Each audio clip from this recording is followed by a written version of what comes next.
சற்று முன் ஆதவ் அர்ஜுனா நீக்கம், தாவேகாவில் பரபரப்பு, விஜய் அவசர ஆலோசனை.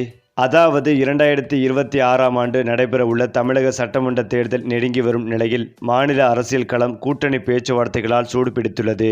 அந்த வகையில் புதிய அரசியல் சக்தியாக பார்க்கப்படும் நடிகர் விஜயின் கட்சி எந்த அணியுடன் கைகோர்க்கும் என்ற கேள்வி அரசியல் வட்டாரங்களில் பரபரப்பை ஏற்படுத்தியும் வருகிறது.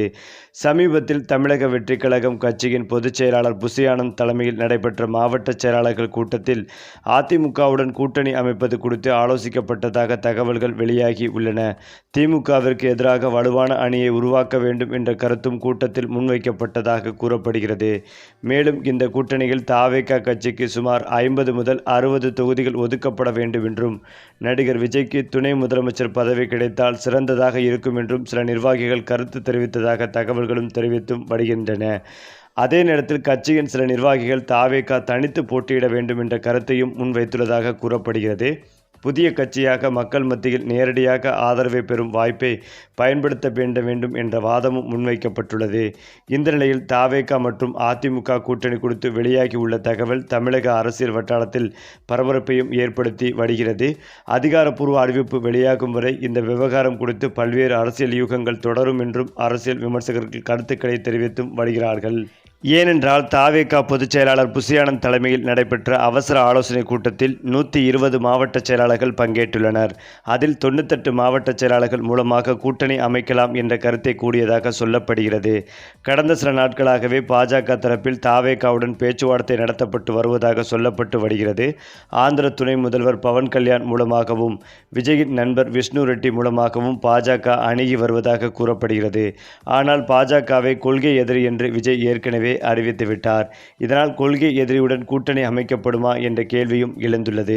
ஆனால் பாஜகவுடன் கூட்டணி அமைக்கும் கதவுகளை கடந்த சில நாட்களாக விஜய் கொஞ்சம் திறக்கும் மனநிலையில் இருக்கிறார் என்று விவரம் அறிந்தவர்கள் கூறுகின்றனர். தேர்தல் தேதி அறிவிப்பதற்கு முன்னும் சில நாட்கள் மட்டுமே இருக்கும் நிலையில் விஜயுடன் கடைசி நிமிடத்தில் பாஜக கூட்டணி சேரும் என்றும் கூறப்பட்டும் வருகிறது.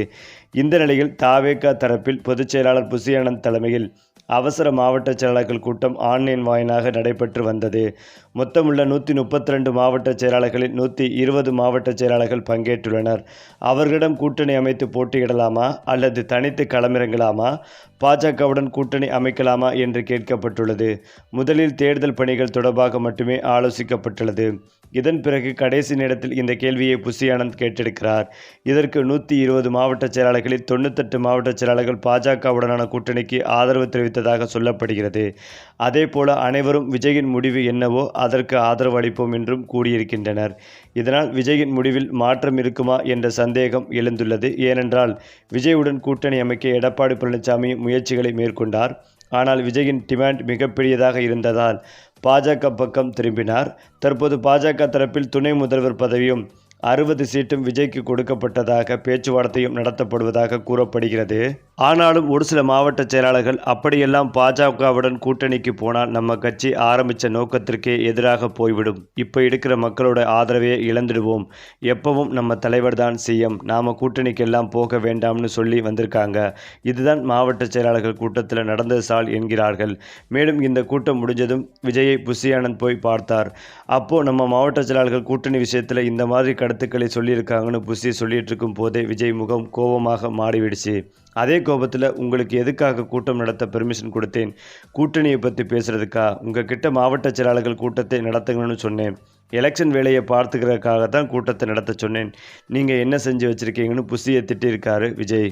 அது மட்டும் இல்லாமல் இப்போ இருக்க நிலவரப்படி விஜய் நாளைக்கு சிபிஐ முன்னாடி ஆஜராகிட்டு விசாரணை முடிந்த உடனே சென்னைக்கு ரிட்டர்ன் ஆகணும் தான் பிளான் பண்ணியிருக்காரு. டெல்லிக்கு போய் கால் வச்சதும் அங்கே என்ன நடக்கிறது ஏது நடக்கிறது என்ற குழப்பத்தில் இருக்கிறார்கள் தொண்டர்கள்.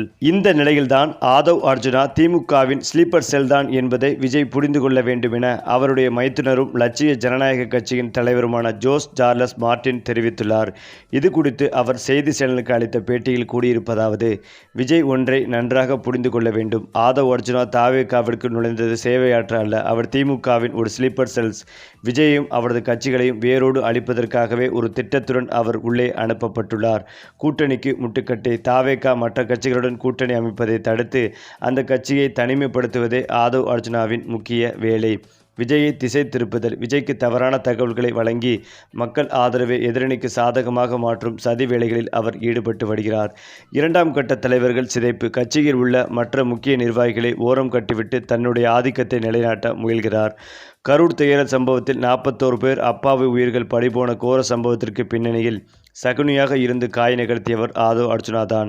சிபிஐ விசாரணையில் இவருடைய முகத்திரை கிளியும் என்பதும் உறுதி. அன்று செந்தில் பாலாஜியை திமுகவிற்கு அழைத்து சென்றதிலும் இவருக்கு பெரும் பங்கு உண்டு. எங்கள் குடும்பத்தை பிரித்தது போல் விஜய் குடும்பத்தையும் பிரித்தாலும் சூழ்ச்சியை ஆதவ் அர்ஜுனா செய்ய தயங்கவே மாட்டார் என்றும் ஜோஸ் கடுமையான குற்றச்சாட்டுகளை முன்வைத்துள்ளார். யார் இந்த ஜோஸ் தெரியுமா? லாட்டரி அதிபர் மார்ட்டினின் மகளான டெய்சியின் திருமணம் செய்தவர்தான் ஆதவ் அர்ஜுனா. எங்கள் குடும்ப தொழிலை கைப்பற்ற முயன்றவர். இப்போது அரசியலிலும் அதே அதிகார பசியுடன் செயல்படுகிறார். திமுகவின் முக்கிய புள்ளிகளின் வழிகாட்டுதலின் பேரில் விஜயின் அரசியல் எதிர்காலத்தை சிதைக்கவே அவர் முயன்று வருகிறார் என்று தன்னுடைய மச்சான் மீதே ஜோஸ் சார்லஸ் பகீர் கிளப்பியுள்ளார். விஜயின் நம்பிக்கைக்கூடிய வலதுகரம் என்று கருதப்படும் ஆதவ் அர்ஜுனா மீது அவருடைய குடும்ப உறவினரே ஸ்லீப்பர் செல்ஸ் முத்திரை குதித்திருப்பது தாவேகா தொண்டர்களிடையே பெரும் அதிர்ச்சியை ஏற்படுத்தி வருகிறது. தமிழக அரசியலில் தற்போது பரபரப்பாக பேசப்படும் பெயர் ஆதவ் அர்ஜுனா. தமிழக வெற்றிக் கழகம் கட்சியின் தேர்தல் பிரச்சார மேலாண்மை பொதுச் செயலாளர் ஆவார். முன்னாள் கூடைப்பந்து வீரராகவும் விளையாட்டு நிர்வாகியாகவும் தேர்தல் வியூக வகுப்பாளராகவும் புகழ்பெற்றவர். திருச்சியை சேர்ந்த எளிய விவசாய குடும்பத்தில் பிறந்தவர். சிறு வயதிலேயே தாயாரை இழந்தார். YWCA திருச்சி ராமகிருஷ்ணா மிஷன் பள்ளி உயர்கல்வி, சென்னை மெட்ராஸ் கிறிஸ்துவ கல்லூரியில் அரசியல் அறிவியல் இளங்கலை படித்துள்ளார். இந்திய கூடைப்பந்து அணிக்காக விளையாடிய முன்னாள் வீரரும் இவரே. அதே போலதான் தேர்தல் வியூக நிபுணராக பல கட்சிகளுக்கு ஆலோசனை வழங்கியவர். வாய்ஸ் ஆஃப் காமன்ஸ் என்ற அமைப்பை நிறுவி இளைஞர்களை அரசியலில் ஈடுபடுத்தியவர். 2024இல் விடுதலை சிறுத்தைகள் கட்சியில் இணைந்து துணை பொதுச் செயலாளராக நியமிக்கப்பட்டார். அம்பேத்கர் நூல் வெளியீட்டு விழாவில் திமுகவுக்கு எதிரான கடுமையான விமர்சன பேச்சால் சர்ச்சைகள் ஏற்பட்டது. இதனால் 6 மாதங்களுக்கு இடைநீக்கம் செய்யப்பட்டு பின்னர் கட்சியிலிருந்து விலகினார். 2025 பிப்ரவரி மாதத்தில் தமிழக வெற்றிக் கழகத்தில் டிவி கட்சியில் இணைந்து தேர்தல் பிரச்சார மேலாண்மை பொதுச் செயலாளராக பொறுப்பேற்றார். 2026 சட்டமன்ற தேர்தலில் முக்கிய பங்கு வகிப்பார் என எதிர்பார்க்கப்பட்டு வந்தது. அது மட்டுமில்லாமல் தேர்தல் நெருங்கும் இந்த சூழ்நிலையில் ஆதவ் அர்ஜுனா கொடுத்த புகார்கள் அடுத்தடுத்து தாவேகா தலைமைக்கு தெரிய வந்துள்ளதால் தளபதி விஜய் அவர்கள் புஷி ஆனந்த், நிர்மல்குமார் போன்றோர் முக்கிய புள்ளிகளோடு தொடர்ந்து ஆலோசனை நடத்தி வந்தார் விஜய். அதன் பேரிலேயே ஆதவ் அர்ஜுனா கட்சியிலிருந்து நீக்கிவிடலாம், அவருக்கு பதிலாக வேறு ஒருவரை நியமிக்க முடிவெடுத்துள்ளதாகவும் அநேகமாக விரைவில் ஆதவ் அர்ஜுனா ராஜினாமா செய்வார் என்றும் எதிர்பார்க்கப்பட்டு வருகிறது. தேர்தல் நெருங்கும் சூழ்நிலையில் ஆதவ் அர்ஜுனா நீக்கம் ஒட்டுமொத்த தமிழக அரசியலில் பரபரப்பை ஏற்படுத்தி வருகிறது.